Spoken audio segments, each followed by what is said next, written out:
Have you ever found yourself struggling to navigate the menus of an application? What if you felt that you could improve the user interface of the application? Well, that's what I'm trying to do in my project, Unreal Enhancements, Improvements in the Unreal Engine 4 User Interface. My name is Meyer, and let me explain to you how my final project presentation is going to go. To start off the presentation, I would provide my audience with some background information about the topics I'll be discussing. I would start off by explaining what a user interface is. And a user interface is pretty much anything that a user will interact with within an application, from menus to buttons, and even things like a curve editor. Additionally, I would explain what particle effects are, and how particle effects are a simulation of physical phenomena by applying variables to a large number of 2D images.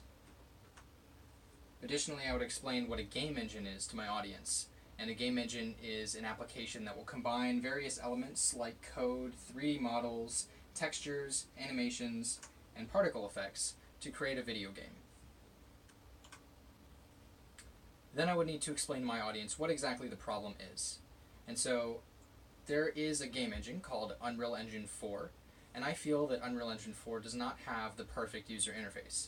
And so I believe that that can cause some problems, and that would be that a poor user interface can cost a development team valuable time and money.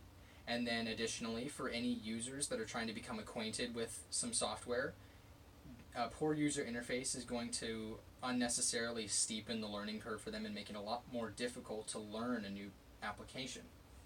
So within Unreal Engine 4, there is a particle effect editor called Cascade.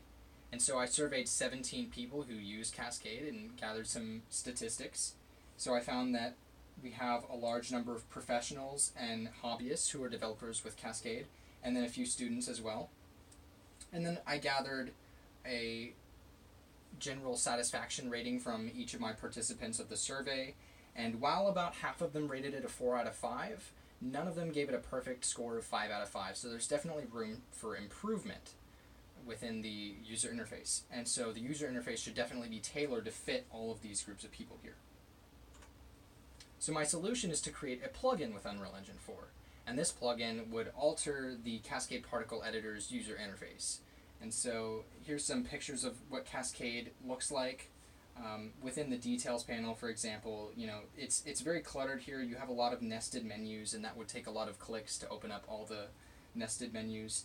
And so, just little things like that make Cascade, not as good as it could be. So, naturally, not everyone in my audience is going to know exactly what a plugin is. And so I would explain, how a plugin works. And so a plugin doesn't actually alter any engine code. A plugin really works in tandem with the rest of the engine to provide additional functionality and new features to users. So Unreal Engine 4 actually has its own marketplace, and people can browse which plugins they want. And so once you find one that you want to install, you can click the little Install to Engine button, and it downloads and installs itself, and then a user would have increased functionality for their version of the engine. So I would of course need to explain to my audience what are the actual changes I've been making within this plugin. And so one of those changes is to hover text, or the little tooltip that will appear whenever you hover your mouse over a button. And so, for example, I changed the color over life tooltip that appears. And so, before I made this change, the explanation of the color over life property was kind of confusing for beginners. It says that the color over life property is the color to apply to a particle as a function of the particle relative time, which didn't really make much sense to me. So I made sure to elaborate on that point and explain that it sets a particle's color over its lifetime.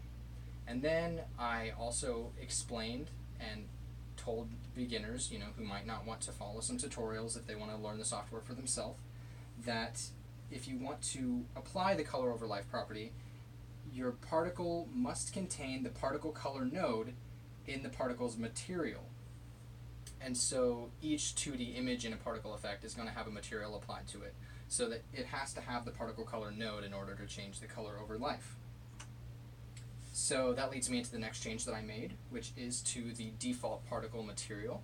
By default, it does not actually have this particle color node, so you can't change the color over life right away, which I thought was funny. So I added in the particle color node by default, and so any user who wants to create a new particle effect and then go straight into changing the color over life property can do so.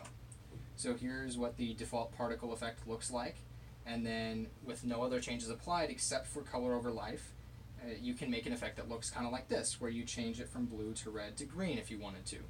And then say, for example, you wanted to change the texture sample to a white circle, you could make an effect that looks like that.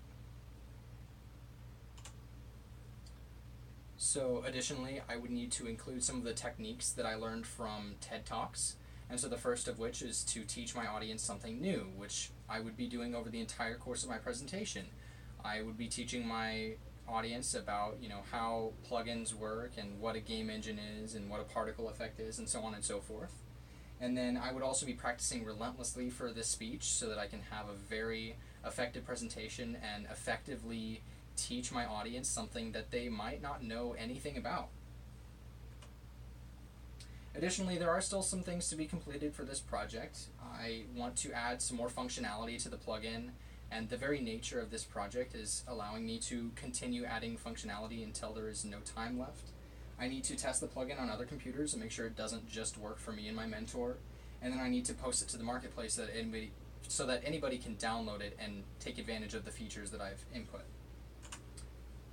I've also encountered some problems and obstacles over the development process, and that's that plugins are limited. They have to work in tandem with the rest of the engine, so you can't just make any change that you want. The engine and the plugin have to play nicely with each other.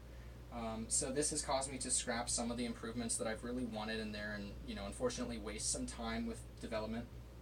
So hopefully those aren't really a problem moving forward, and I can have, a really effective and great project and presentation. So that is the gist of it, and thank you very much for watching, and I will see you guys later.